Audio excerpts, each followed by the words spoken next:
Kemudian ketika perjalanan hijrahnya, berapa jaraknya teman-teman yang jamaah yang sudah berhaji atau yang sudah umroh mungkin sudah tahu jarak Makkah Madinah. Kurang lebih 500 km. 500 km lebih malah mungkin ditempuh sama Ali dengan jalan kaki.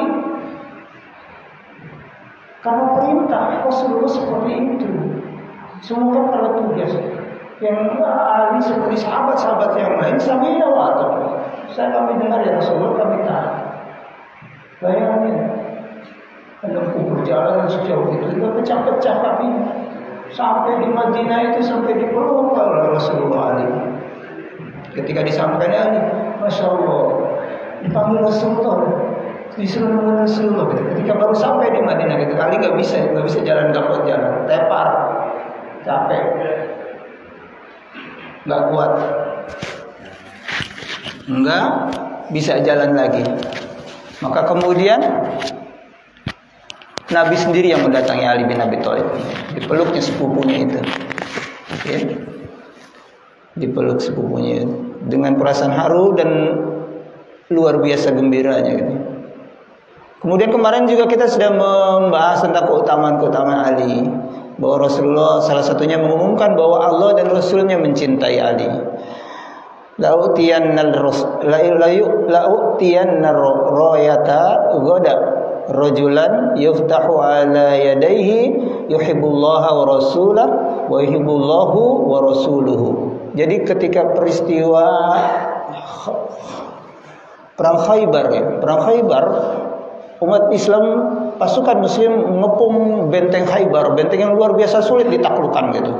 Hingga beberapa hari nggak tertaklukkan juga itu Khaybar. Hingga Rasulullah mengatakan apa yang tadi saya sampaikan, la utiyanna royata goda rajulan yuftahu ala yadayhi yuhibbullaha wa rasulahu wa yuhibbullahu wa rasuluhu.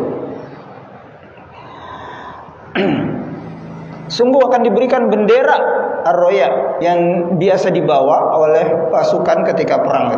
Sungguh akan diberikan bendera besok pada orang yang akan didatangkan kemenangan lewat tangannya. Akan didatangkan kemenangan lewat tangannya. Di mana orang itu yang besok akan datang membawa bendera ar-roya itu, kata Rasulullah, dia mencintai Allah dan Rasulnya, dan Allah serta Rasulnya mencintai dia. Sahabat sampai berebutan tuh besok datang buru-buru.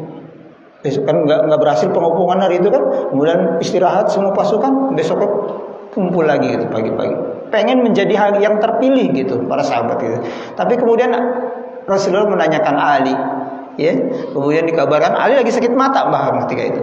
Ali sedang sakit mata, maka kemudian dengan izin Allah diobati oleh Rasulullah kemudian sembuh. Maka kemudian Ali yang menjadi, kata Rasulullah, dari tangannya lah nanti datang kemenangan. Dan kemudian memang kan terbebaskan Khaybar. Salah satu yel-yel yang sampai sekarang masih kita suka kumandangkan itu kan, Khaybar ya Yahud, Sauf Muhammad, Jaisu Muhammad saufa ya'ud. Khaybar sampai sekarang itu sebagai bentuk semangatnya pasukan ketika itu, ya, lewat tangan Ali. Jadi Rasulullah menyampaikan bahwa Allah dan Rasulnya mencintai Ali secara letterlux gitu ya. Kemudian keutamaan berikutnya, kedudukan Ali di sisi Rasulullah itu, Rasulullah bilang seperti Harun di sisi Musa. Harun di sisi Musa. Jadi kemarin kita sempat membahas bahwa dalam sebuah peperangan, perang Tabuk ya, Ali udah siap tapi disuruh tinggal di Madinah, disuruh jagain anak-anak dan perempuan gitu. Ali sempat protes, ya Rasulullah, masa saya tinggal nih, sementara sahabat-sahabat yang lain berangkat gitu. Maka kemudian Rasulullah SAW bersabda, "Ama tardo an takuna minni bimanzilati Haruna min Musa, ghairu annahu la nabiyya ba'di." Tidakkah engkau rela, wahai Ali, mendapatkan kedudukan di sisiku seperti kedudukannya Harun di sisi Musa? Hanya saja tidak ada nabi setelahku. Luar biasa ya posisi Ali itu di sisi Rasulullah SAW. Kemudian kemarin kita juga membahas tentang masa-masa Ali menemani Rasulullah SAW. Kemudian masa-masa Ali menemani Abu Bakar sebagai khalifah, Umar sebagai khalifah, Utsman sebagai khalifah. Dan ketika beliau sendiri Ali radhiyallahu anhu menjadi khalifah. Yang perlu kita cermati bahwa ternyata ketika kepemimpinan atau pemilihan khalifah itu, Allah mengajarkan kepada kita ada beberapa metode ya. Metode yang semuanya diaplikasikan oleh para sahabat gitu ya. Coba untuk melihat ketika perpindahan kepemimpinan dari Rasulullah SAW kepada Abu Bakar, ada syura di situ kan. Ketika kaum Ansor bertemu di Saqifah Bani Sa'idah, kemudian merumuskan tentang kepemimpinan siapa yang paling berhak menjadi pengganti setelah Rasulullah wafat. Kemudian kaum Ansor sepakat tuh, hampir sepakat untuk memilih Sa'ad, orang yang di rumahnya itu dijadikan tempat musyawarah itu untuk menjadi pemimpin gitu. Terus kemudian datanglah Abu Bakar, Umar, Tolhah bin Ubaidillah maksudnya. Ya, datang.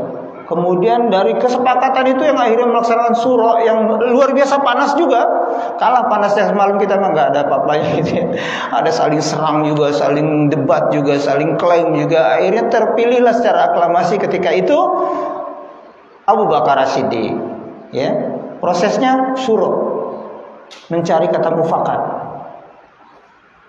Akhirnya terpilih secara berdasarkan apa yang disampaikan oleh para tokoh ketika itu, terpilihlah Abu Bakar As-Siddiq. Maka ketika mulai saat itu secara de jure dan de facto Abu Bakar menjadi khalifah pengganti Rasulullah SAW. Kemudian ketika Umar menjadi khalifah, prosesnya bukan melalui surah tetapi penunjukan.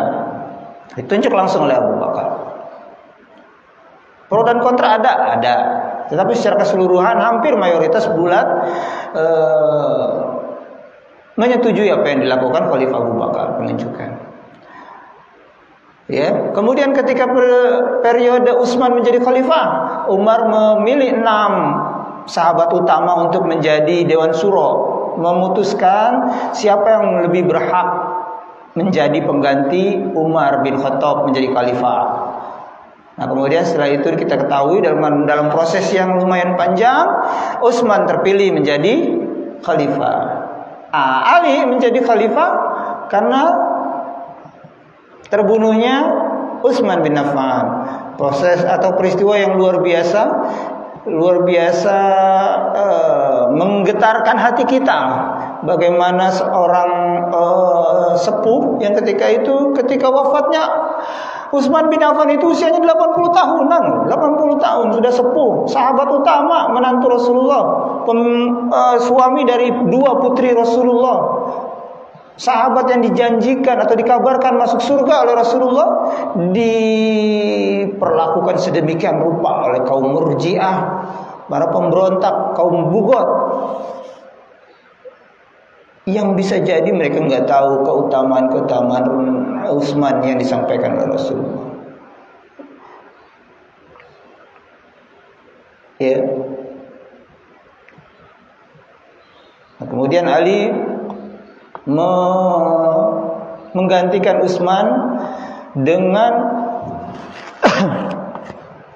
dengan proses yang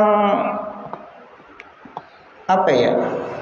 Jadi ketika terbunuhnya Utsman, banyak sekali orang atau kelompok yang merasa berkepentingan atau merasa yang paling berhak atau merasa kelompoknya lah yang paling pas untuk menggantikan Utsman. Dan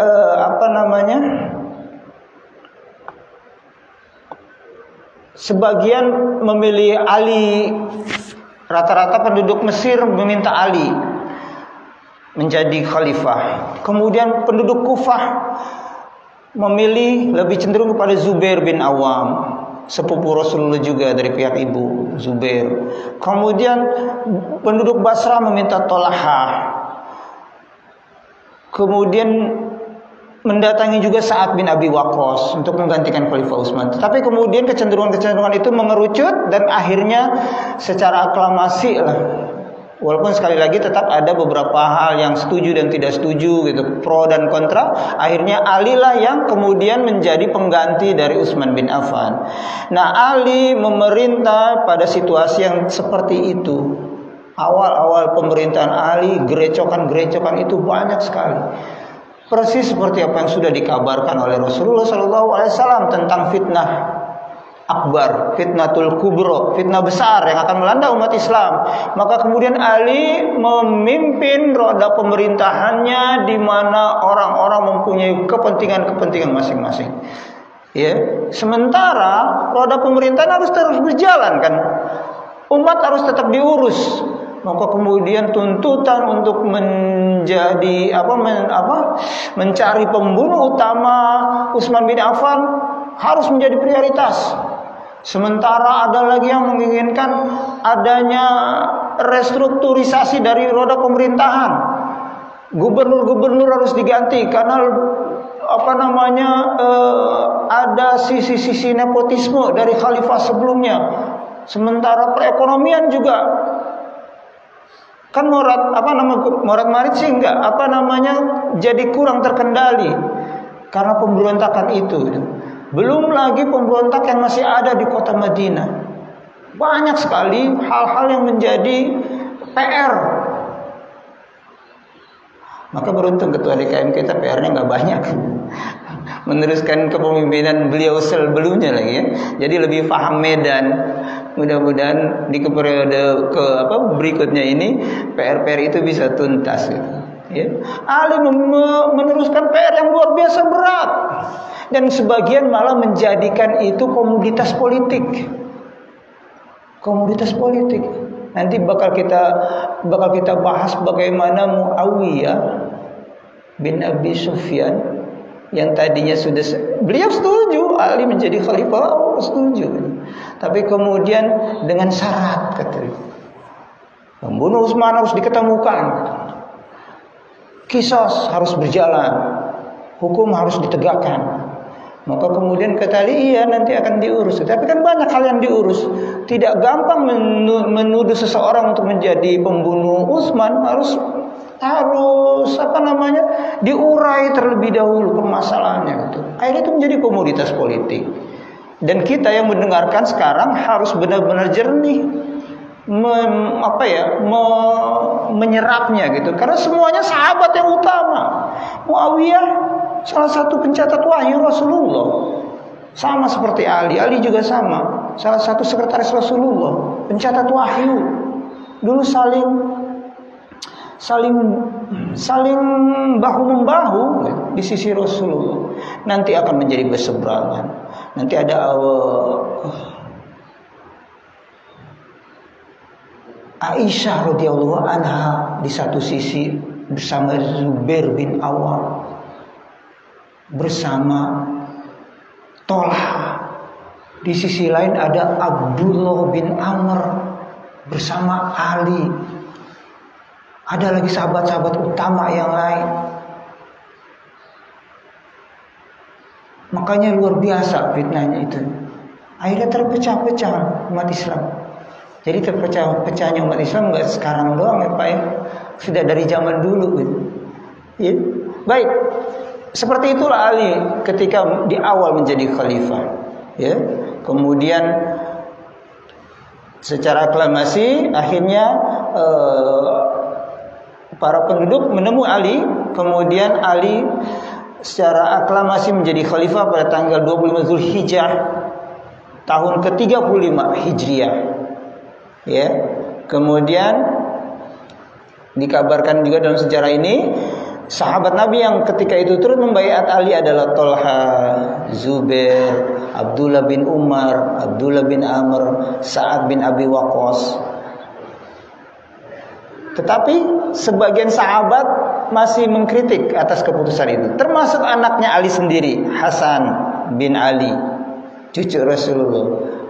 Mungkin beliau melihat bagaimana fitnah itu berjalan, keberatan juga bapaknya untuk menjadi khalifah. Wallahu alam. Tapi kemudian Allah menakdirkan beliau yang menjadi khalifah. Kemudian ia bersedia menerimanya karena ingin mempertahankan kesatuan umat dan memutus fitnah. Terlebih lagi kalangan Muhajirin dan Ansar menyetujui pembaiatannya. Maka kemudian Ali menerima pembaiatannya. Kaum muslimin sepakat akan keutamaan Ali. Beliau memang paling layak memimpin menjadi khalifah, ya.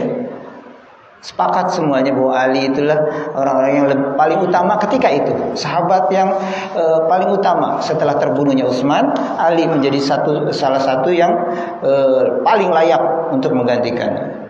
Baik, kebijakan politik Ali bin Abi Thalib.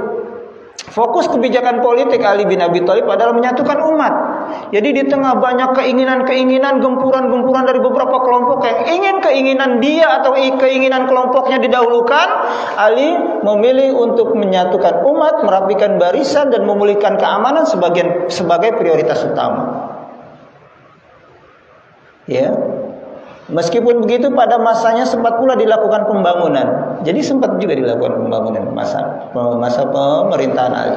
Membuat saluran air, mengairi lembah-lembah dan membuat pemandian umum di jalan yang dilalui oleh kaum muslimin. Kemudian, ini kebijakan yang paling monumental ya, paling fenomenal ya di masa Ali. Ali memindahkan ibu kota kekhalifahan dari Madinah ke Kufah. Jadi waktu masa pemerintahan Ali, roda pemerintahan dilaksanakan dari Kufah.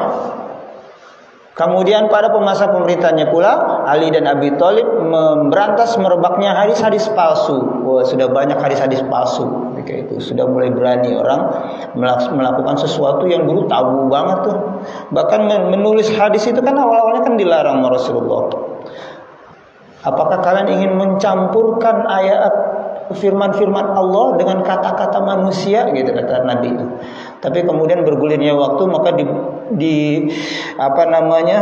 diyakini bahwa penulisan hadis itu bagian dari menjaga agama ini sendiri, gitu.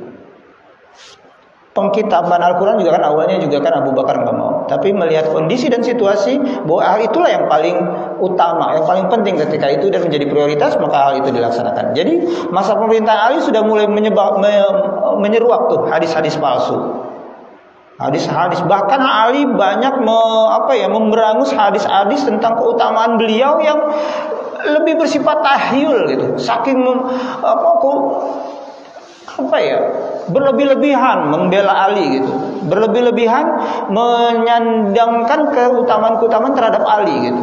Ali itu petir itu marahnya Ali, kemudian wahyu itu Jibril salah kirim harusnya ke Ali gitu. Bahkan sampai ada yang menuhankan Ali kan. Maka ketika itu hadis-hadis banyak yang palsu. Kemudian pada pemerintahan Ali juga, Ali bin Abi Thalib juga tegas dalam menegakkan amar ma'ruf nahi munkar. Ia pernah menegur pedagang yang memonopoli pasar. Ia juga pernah menegur kaum lelaki yang membiarkan perempuan-perempuan yang pergi pasar dan mempertontonkan diri. Dijagain Pak, makanya istri-istri kita, Masya Allah. Kemudian Ali bin Abi Thalib membentuk badan pengawas keamanan dan transaksi di pasar, membangun penjara di Kufah untuk menahan para penjahat. Namun mereka yang berbuat onar karena terdorong oleh kemiskinannya segera ditanggung kebutuhannya oleh Baitul Mal. Kemudian pada masa Ali bin Abi Thalib juga dibentuk pasukan polisi yang dipimpin beberapa tokoh. Jadi yang mengatur keamanan itu tadinya itu tidak diorganisir oleh pemerintah gitu. Nah, pada masa pemerintahan Ali lah pertama kali dibentuk polisi yang mengatur keamanan masyarakat, dipimpin oleh beberapa tokoh, diantaranya Abu Hiyaj al-Asadi, Qais bin Sa'ad bin Ubadah, Ma'qal bin Qais dan yang lain-lain. Kemudian hal yang lainnya, Ali bin Abi Thalib tegas memberantas kemaksiatan. Ia tidak segan membakar kampung Zararah yang merupakan kampung produsen arak. Jadi ada kampung yang memproduksi arak, minuman keras, langsung dibakar oleh Khalifah Ali. Masya Allah. Kemudian beliau sering berjalan bersama sahabatnya untuk mengingatkan umat agar segera menegakkan sholat. Kemudian kebijakan lain yang beliau lakukan, Ali mengutus Abu Al-Hayyaj Al-Asyadi untuk memberantas sarana-sarana perbuatan syirik. Kemudian yang dilakukan Ali dalam menegakkan stabilitas politik, Ali bin Abi Thalib tadi saya sampaikan memindahkan ibu kota kekhalifahan Islam dari Madinah ke Kufah dengan pertimbangan bahwa penduduk Irak secara keseluruhan, Kufah itu ada di Irak ya, lebih loyal dalam mendukungnya. Kufah lebih dekat ke wilayah Syria sehingga ia lebih mudah memantau situasi di mana pasca terbunuhnya Utsman. Ketika masa pemerintahan Umar diteruskan oleh Utsman itu banyak ekspedisi perluasan dakwah, masa pemerintahan Ali tidak melakukan itu. Ali lebih fokus dalam masalah persatuan umat. Ya, Ali tidak fokus pada perluasan wilayah, tetapi fokus pada permasalahan dalam negeri, meredakan suasana yang memanas, kemudian mencoba untuk merangkul semua kepentingan-kepentingan, semua golongan-golongan, ya. Kemudian, nah ini kebijakan politik yang dari satu sisi sedikit banyak mempengaruhi pergolakan juga. Ali banyak mengganti gubernur-gubernur yang diangkat di masa pemerintahan Utsman. Ali mengganti gubernur-gubernur yang diangkat pada masa pemerintahan Utsman. Ali menunjuk Utsman bin Hunayf menjadi wali kota Basrah. Kemudian menunjuk Imarah bin Syihab menjadi wali kota Kufah. Kemudian menunjuk Ubaidillah bin Abbas menjadi wali kota Yaman. Qais bin Sa'ad bin Ubadah menjadi wali kota Mesir. Dan Sahal bin Hunayf menjadi gubernur Syam. Kita ketahui gubernur Syam itu sebelumnya dijabat oleh Muawiyah bin Abi Sufyan. Nah, nanti di situ mulai timbul ada pergolakan. Jadi sedikit banyak mempengaruhi juga pergolakan-pergolakan yang akan terjadi kemudian, gitu ya.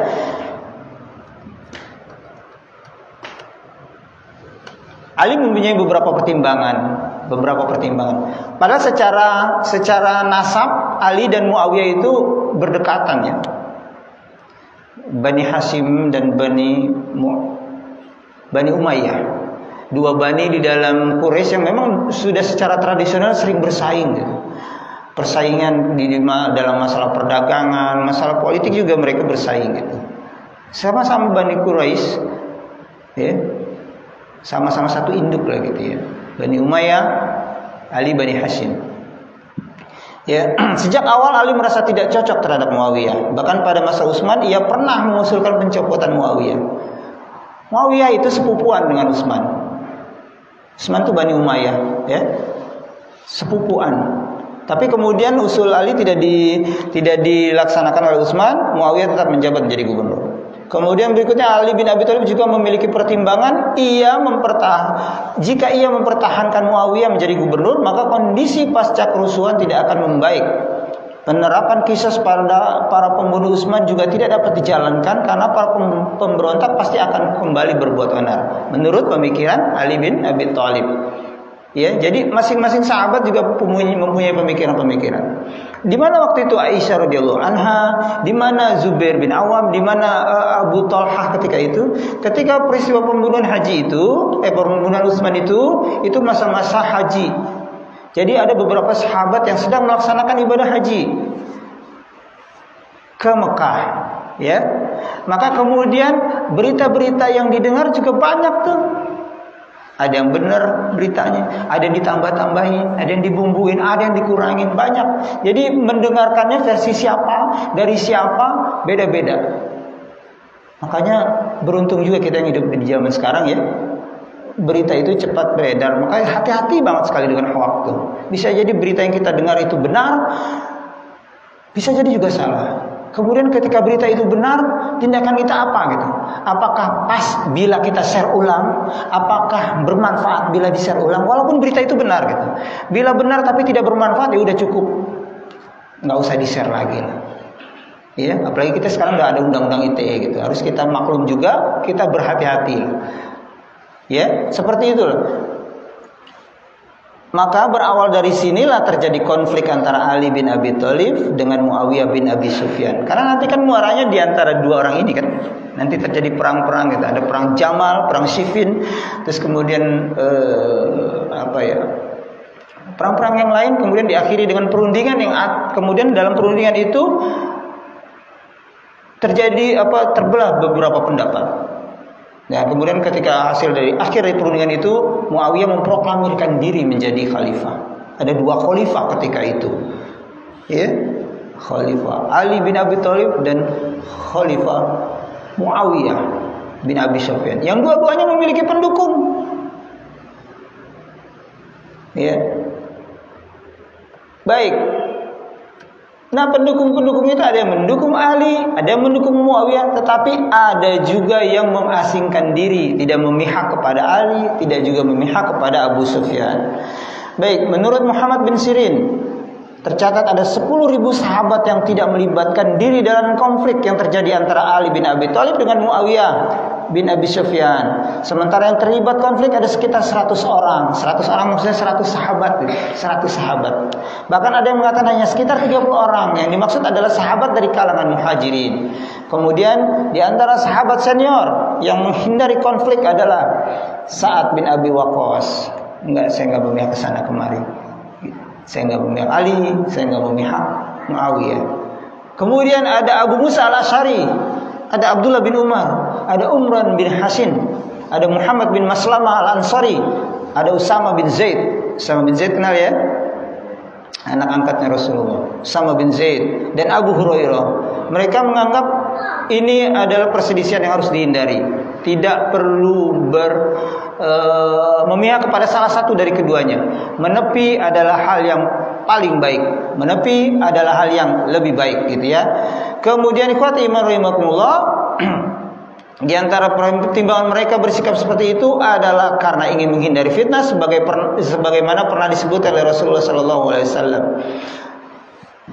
Rasulullah sallallahu alaihi wasallam pernah bersabda, "Inna baina yaday sa'ah al-harj." Qalu wa mal harju? Qala al-qatlu. Qalu aktsaru mimma naqtulu inna lanaqtulu kulla am aktsaru min 70,000. Qala innahu laisa biqatlikum al-musyrikina walakin qatlu ba'dikum ba'dun. Qalu wa ma'ana uquluna yawma idzin. Qala innahu latunza'u uqulu ahli dzalik az-zamani wa yukhallafu lahu haba'un minan nas yasibu aktsaruhum annahum ala syai'in wa laisu ala syai'in. Rasulullah SAW bersabda, sesungguhnya menjelang datangnya hari kiamat akan terjadi banyak sekali al-haraj. Kemudian para sahabat bertanya, apa yang dimaksud al-haraj itu ya Rasulullah? Beliau menjawab, pembunuhan. Kemudian para sahabat bertanya lagi, apakah lebih banyak dari yang kami lakukan? Ya Rasulullah, karena kami setiap tahun melakukan pembunuhan dalam setiap perang. Karena kami setiap tahun membunuh lebih dari 70.000 orang. Kemudian beliau bersabda, bukan seperti yang kalian lakukan, yaitu memerangi kaum musyrikin.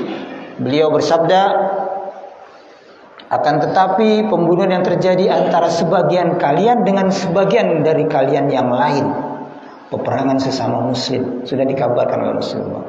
Kemudian mereka para sahabat bertanya lagi, apakah pada hari itu kami masih bersama dengan orang-orang yang berakal ya Rasulullah? Beliau menjawab, sesungguhnya orang-orang yang berakal pada masa itu telah banyak yang meninggal, lalu digantikan dengan orang-orang yang tidak memiliki kemampuan apa-apa dari manusia. Kelompok yang banyak menyangka mereka mempunyai dasar yang kuat, padahal mereka tidak mempunyai pegangan apa-apa. Jadi banyak sahabat yang tidak memihak kepada siapa-siapa itu karena merasa Rasulullah sudah menyampaikan sesungguhnya orang yang pada masa itu besar merasa memiliki kemampuan pada diri manusia, padahal kelompok itu tidak mempunyai pegangan apa-apa. Maka kemudian mereka, para sahabat yang utama ini berlepas diri dari keduanya, dari kelompok Ali, dari kelompok Muawiyah, dan dari kelompok-kelompok yang lain. Para sahabat ini sebenarnya mengetahui bahwa Ali bin Abi Thalib dekat pada kebenaran. Jadi mereka sebenarnya mengetahui gitu. Di antara perselisihan itu Ali lebih dekat kepada kebenaran gitu. Bisa jadi Muawiyah benar menurut mereka, tapi Ali lebih dekat kepada kebenaran. Namun mereka ingin menghindari pertumpahan darah, menghindari pertempuran yang lebih lanjut lagi. Dan itu terbukti nanti. Ya, terbukti di mana pertempuran besar itu, dahsyat itu terjadi. Ali bertempur dengan mertuanya sendiri. Ali bertempur dengan Aisyah dalam perang Jamal, di mana di posisi Aisyah ada Tolha, sahabat-sahabat sendiri. Itu yang mereka hindari. Tapi kemudian nanti di dalam sejarah tercatat beberapa orang yang tadinya mengasingkan diri akhirnya nyemplung juga gitu, karena beberapa hal. Karena beberapa hal menurut pemikiran mereka, ya. Sekali lagi, para sahabat ini sebenarnya mengetahui bahwa Ali bin Abi Thalib lebih dekat kepada kebenaran, namun mereka ingin menghindari pertumpahan darah. Saat terjadinya konflik, mereka diliputi kebingungan. Di kemudian hari, sebagian mereka menyesal tidak mendukung Ali bin Abi Thalib. Al-Baihaqi mengatakan bahwa Sa'ad bin Abi Waqqas mengajukan alasan ketidaksertaannya dalam peperangan, namun selanjutnya berkata, pendapatku selama ini keliru. Pada dasarnya mereka mengetahui kebenaran itu dari sisi Ali, ada di sisi Ali, gitu ya. Baik, kita lanjut, tinggal beberapa menit lagi. Tragedi perang Jamal. Jamal, perang unta. Kenapa disebut perang Jamal? Nanti kita bahas ya. Karena ketika itu Aisyah mengomando pasukannya dari sedekup di atas unta. Gitu ya, perang Jamal. Ketika Utsman dibunuh, Aisyah sedang berada di Mekah, sedang berhaji gitu. Ia mendapat berita pembunuhan itu dalam perjalanan pulang ke Madinah, sehingga ia memutuskan untuk kembali ke Mekah, ya. Kemudian di Mekah Aisyah bertemu dengan Talha bin Ubaidillah dan Zubair bin Awwam yang datang ke Mekah untuk melaksanakan umrah.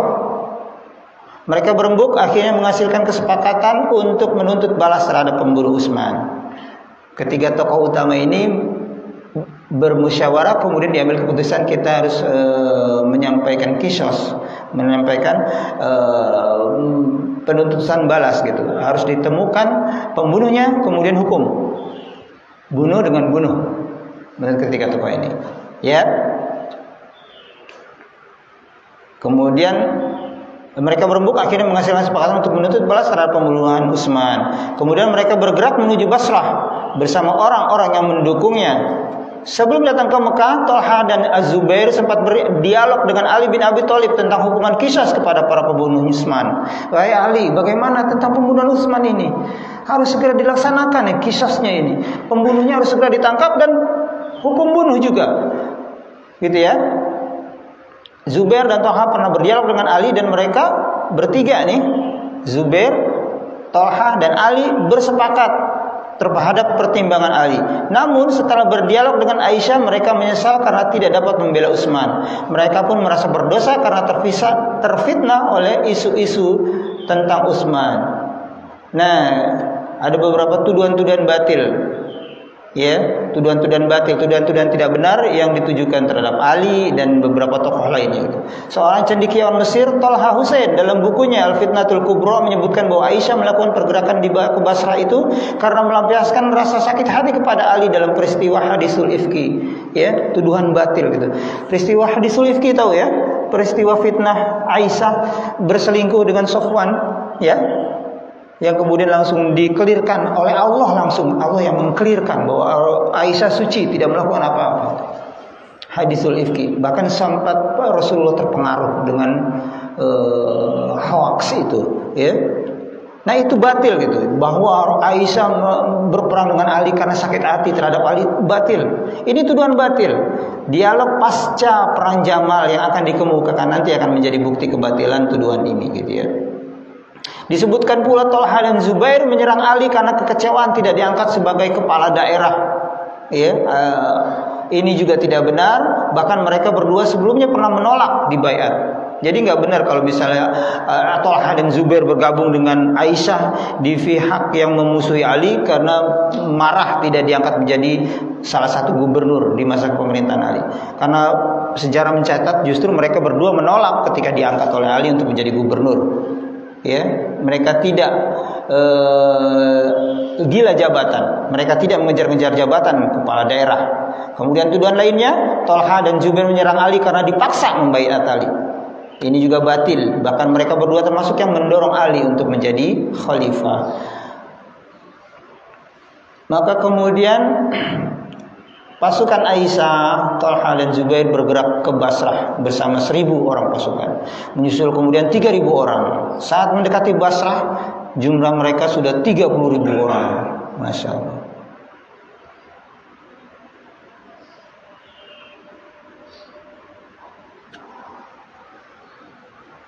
Sebelum memasuki Basrah, Aisyah ditemui Al-Hafir. Ditemui di Al-Hafir, sebuah wilayah, oleh utusan Utsman bin Hanif, wali kota Basrah, sahabat Nabi, Amr bin Al-Hasin, dan seorang tabi'in, Al-Aswad Ad-Du'ali, untuk menanyakan maksud kedatangannya ke Basrah.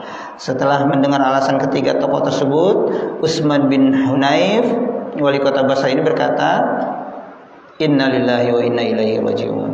Aisyah bawa pasukan, Ali punya pasukan, perang akan berkobar. Utsman bin Hunayf meyakini perang akan berkobar. Lalu ia berupaya mencegah rombongan ini agar tidak terjadi perang itu.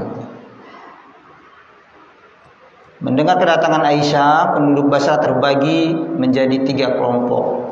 Kelompok yang mendukung gerakan Aisyah yang pertama, yang kedua kelompok yang mengikuti Utsman bin Hunayf yang menentang gerakan Aisyah, dan kelompok yang ketiga itu kelompok yang tidak berpihak kepada kelompok Utsman bin Hunayf ataupun kelompok Aisyah, menepi gitu ya.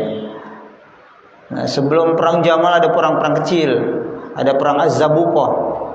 Berikut terjadi bentrokan dengan rombongan Aisyah karena Hakim bin Jabala Al-Abdi, termasuk tokoh pemberontakan kepada Utsman, keluar menghadang dan melakukan penyerangan kepada rombongan Aisyah.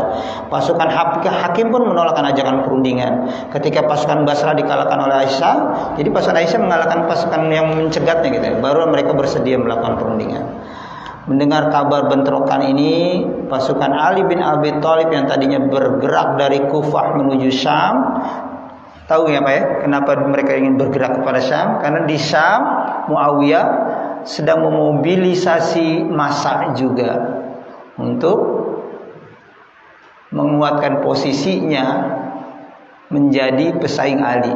Jadi Ali mengirimkan pasukannya ke Syam, tapi kemudian setelah mendengar kabar bentrokan ini, pasukan yang tadinya mau ke Syam berbelok menuju Basrah. Pasukan Ali berbelok menuju ke Basrah. Di Basrah terjadi lagi bentrokan antara pasukan Utsman bin Hunayf dengan pasukan Aisyah, sehingga Utsman bin Hunayf sempat disekap namun kemudian dibebaskan atas perintah Aisyah. Kemudian Ali bin Abi Thalib mengutus utusan, yaitu Qaqqa bin Amir, kepada Aisyah, Thalhah dan Az-Zubair. Setelah terjadi dialog, mereka sepakat untuk menyerahkan keputusan ini kepada Khalifah Ali bin Abi Thalib. Hal ini menjadi bukti kebenaran sikap Ali sejak awal dan bukti niat baik Aisyah. Ya, nah kan ini kan banyak dipelintir gitu ya, peperangan antara mertua dan menantu ini. Tapi ternyata sejarah mencatat bahwa semuanya punya niat baik gitu ya. Tapi sekali lagi karena komunikasi yang memang kurang, maka terjadilah hal-hal yang tidak sesuai dengan harapan. Ditambah lagi memang ada banyak sekali kaum-kaum oportunis yang menggunakan kesempatan dalam kesempitan ini gitu. Ya. Sampai perang itu terjadi. Bahkan sampai di peristiwa Basrah ini pun masih ada perundingan dan mereka menyetujui bahwa urusan ini akan diserahkan kepada Khalifah Ali bin Abi Thalib gitu. Nah, kemudian mulai bekerjalah ahlul fitnah, merencanakan makar.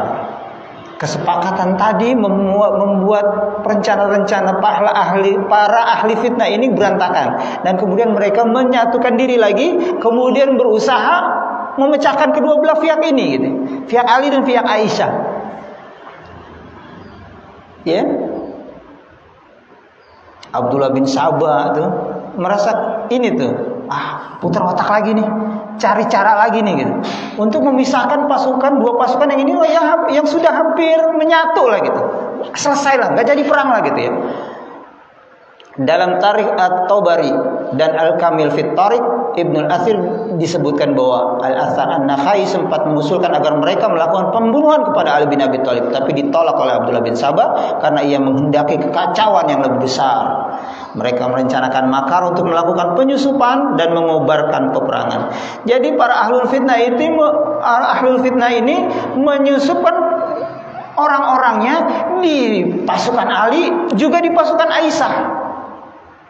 Dua-duanya bergerak, bekerja dengan tujuan satu, agar tetap ribut gitu, tetap berantem di pasukan. Luar biasa besar loh, 30.000 pasukan Aisyah, 70.000 pasukan Ali. Mereka mulai bergerak di saat gelap pagi. Orang-orang pun tidak menyadari pergerakan mereka. Mereka menyusup dalam jumlah bertahap. Ya, dari mereka lah kemudian timbul pemberontakan kecil. Disulut oleh mereka, disulut lagi gitu. Ada pemberontakan dari kalangan Bani Mudor, ada pemberontakan dari Bani Robi'ah, ada pemberontakan dari Yaman. Kemudian mereka membawa senjata untuk setiap kelompok. Senjatanya dari mereka sendiri padahal. Kemudian dibagi-bagi sama mereka, menyusup. Ente nyusup ke sana, ente nyusup ke sini. Kemudian senjata itu diberikan kepada pasukan yang di mana dia tinggal, di mana dia menyusup gitu.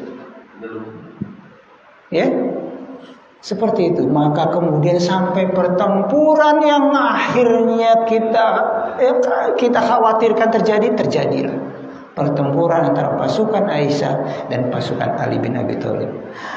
Baik, wallahu a'lam bishawab. Rahimakumullah, sampai kepada pertempuran Jamal. Perang Jamal ya. Mudah-mudahan Allah masih memberikan kita kesempatan dan waktu untuk bisa membahasnya, bisa menjadi penambah wawasan kita. Sekali lagi, pertempuran itu terjadi insya Allah. Kita berhusnuzon. Semuanya memiliki itikat baik, mempunyai niat baik.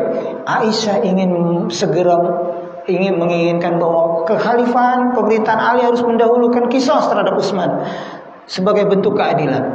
Ali menganggap bahwa banyak hal yang harus diatur, yang harus diurus, dan itu perlu waktu. Ya, komunikasi yang dijalin akhirnya tidak dapat menjembatani keinginan itu. Nanti akan kita bahas bagaimana penyesalan mereka di akhir gitu ya. Penyesalan terhadap terjadinya pertempuran ini, penyesalan mereka terhadap perselisihan ini.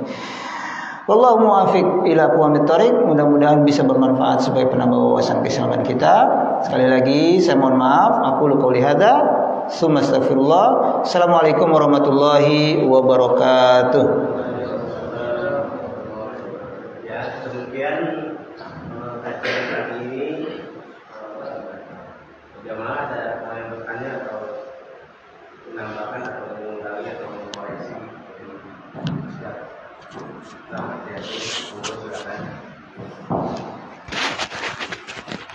Ya, silakan bergeser ke kiri.